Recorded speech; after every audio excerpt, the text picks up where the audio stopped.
Cuando salgo a la calle y veo a la gente con mascarillas, uno ve alrededor y todo el mundo parece trastornado, niños forzados a llevar mascarillas. A veces todavía veo la realidad y digo, esto parece como si estamos en una película de terror. Esto es subreal. ¿Qué pasó al mundo?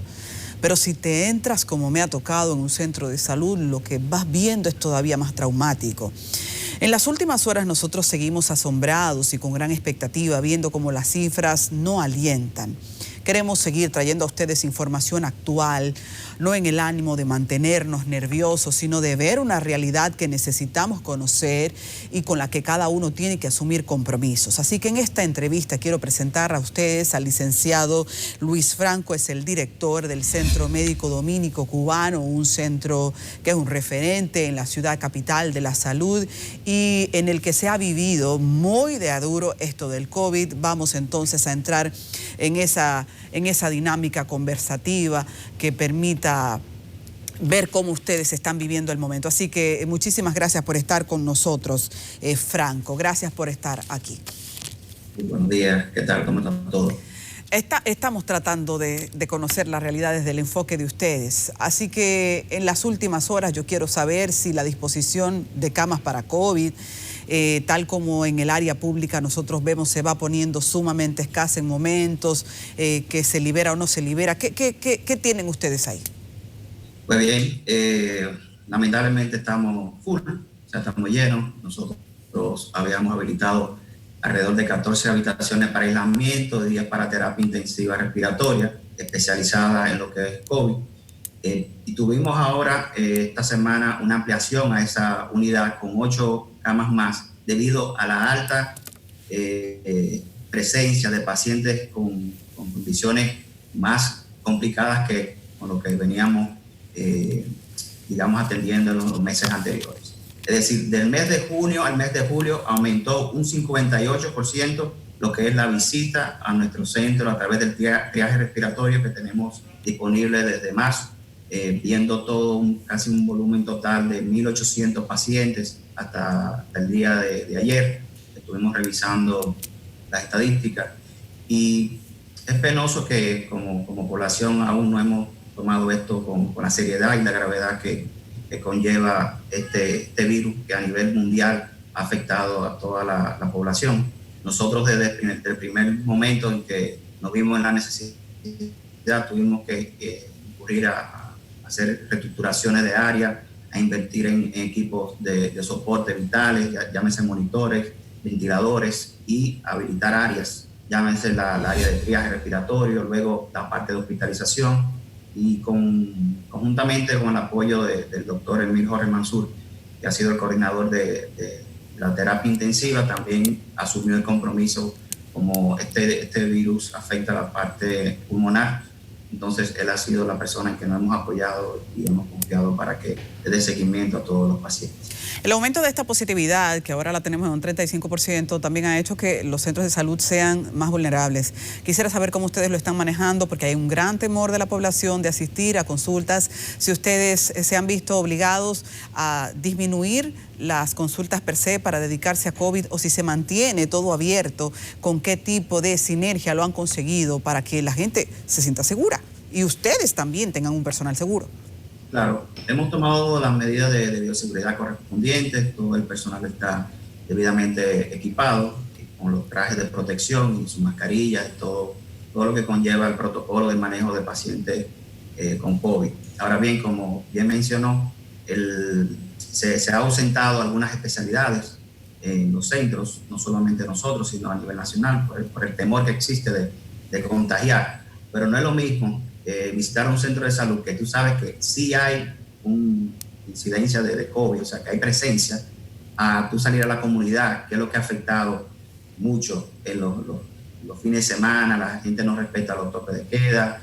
Entonces, eso es como la falta de conciencia con nuestras medidas no aportan, no ayudan a la gestión que uno está haciendo. Y es penoso que no hemos tomado carta en este asunto, a pesar de las medidas que ha tomado el gobierno, no ha sido suficiente para entender de que la realidad se ve aquí cuando vemos pacientes que están llegando jóvenes, complicados, con gravedad, y antes no habíamos visto digamos, esa condición.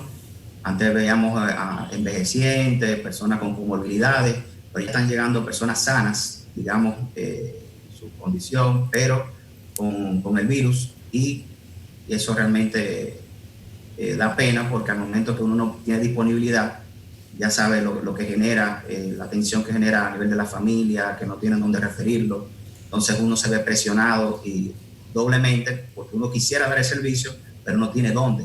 Entonces sale de alta un paciente, por ahí 3 esperando, entonces crea cierta tensión. Uno ha logrado referir a algunos centros, pero si te comento al inicio, nosotros el primer paciente que atendimos duró 3 días, porque no teníamos condiciones todavía de hospitalización, y duró 3 días en lo que era el área de triaje, hasta que por fin el paciente mejoró su condición y ni siquiera tuvimos que referirlo. Pero necesitamos un criterio de hospitalización y generamos una unidad, digamos, en el triaje, dándole el soporte vital en ese paciente. ¿Qué criterios de admisión mantienen ustedes al día de hoy, a propósito de que entonces existe un gran riesgo de que se entre en la discriminación cuando se está a toda capacidad? La gente se preocupa y siente de alguna manera que algunos centros de salud o que la salud podría volverse deshumanizada. ¿Cómo ustedes lo manejan? Sí, por eso está el triaje funcional. O sea, hay un personal ahí, médico, que está en contacto, siempre en contacto con la unidad de aislamiento de COVID, para ver la disponibilidad y la posible de alta que hay. Entonces se coordina y se puede ir ingresando a medida que el paciente va llegando y de acuerdo al criterio de gravedad que pudiera tener o la condición que pudiera existir. Entonces ya de ahí, cuando no se llena la capacidad que tenemos, entonces se comienza a referir a otros lugares hasta que nuevamente se puede. Pero desde el primer día no hemos dejado de ingresar los pacientes. Sale uno y hay 2 esperando. O sea, y una rotación constante. Nosotros tuvimos un incremento de casi un 58% del mes de junio a julio en lo que es la atención a pacientes con COVID. Entonces, hemos tenido, como les decía, más de 1.800 atenciones y 358 ingresos aproximadamente para lo que es las unidades correspondientes. Y no hemos visto la necesidad de ampliar. Y aún así, ampliando, estamos a todo. Wow. ¿Qué experiencia han tenido ustedes respecto a la gestión tanto de salud como administrativa en un momento en que los pacientes están ahí, no se sabe a veces cuánto van a durar, porque los tratamientos no responden necesariamente a los patrones conocidos? O sea, todo esto es una frustración para la dinámica administrativa y la gestión de salud. ¿Cuál ha sido la experiencia de ustedes? Porque vamos viendo cómo lo hace un centro y cómo lo hace el otro para cruzar toda esa base de datos e ir también tomando conclusiones de cómo manejar a corto plazo y a futuro toda esta pandemia. Sí, ha sido un gran reto para uno como profesional y prestador de servicios de salud, porque es la primera pandemia que estamos viviendo, pero uno desde el primer momento no dudó en hacer lo correspondiente, lo oportuno, que era garantizarle la vida y la salud a nuestros pacientes. Entonces, ha sido un momento difícil, porque en condiciones normales quizás uno toma otro tipo de medidas, pero con la urgencia que había que atender los pacientes, tuvimos que hacer todo un esfuerzo, ya todo, o sea, profesional, equipo. Hay un tema de consumo que se incrementó también, que uno tiene que garantizar la protección, como usted mencionaba anteriormente, de nuestro personal. Estamos constantemente verificando la sintomatología de lo que son nuestros colaboradores, para garantizar también de que no se vean expuestos y se vean contagiados con este virus por prestar el servicio. Entonces, hay varias cosas también que quisiera mencionar con relación a lo que está pasando, que es que los pacientes se están automedicando. Sabemos que la automedicación está contraindicada y eso también ha afectado lo que es la incidencia y la visita de los pacientes que estábamos recibiendo, porque anteriormente tenían condiciones más, digamos, domiciliarias, que se pueden tomar su medicamento en casa, pero ya vienen, que le digo, particularmente hasta así no perdí, tratando de brindarle la atención, porque estaba en su casa con oxígeno. O sea, eso es algo que no es recomendable. Un paciente descompensado, se vea sin una vigilancia de un personal de enfermería o médica, esté en su casa. Ya cuando llegó en condiciones que de verdad no podíamos hacer mucho por él. Pero estamos en total disposición en seguir aportando y dando lo mejor de cada uno de nosotros como profesionales y como equipo de trabajo para que sigan, digamos, mejorando la condición y el bienestar de cada uno de la familia, porque nosotros no vemos un paciente, nosotros vemos que esto le afecta a una familia, a una comunidad, le afecta a una empresa incluso. O sea, no es nada más verlo desde el punto de vista individual de un paciente, sino hay que verlo de manera global. Otra cosa que debo mencionar es la capacidad de pruebas que se están realizando.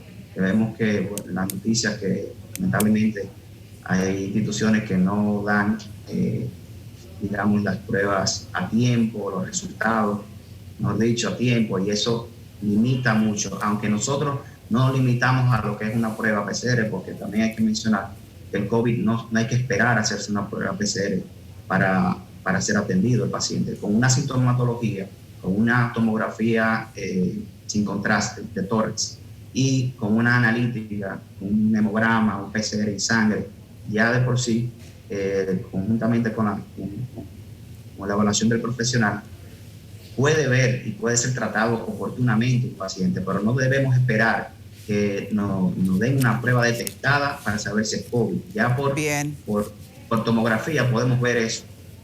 Es una información que alienta. Muchísimas gracias por acompañarnos. Nosotros estamos aquí respaldando a todo ese equipo de trabajo que de manera tan responsable está todos los días dando el todo por el todo. Así que terminamos alentándolos. El licenciado Luis Franco, director del Centro Médico Dominico Cubano, nos ha acompañado en esta entrevista. Muchísimas gracias, señor Luis. Vamos a una pausa comercial y regresamos en breve.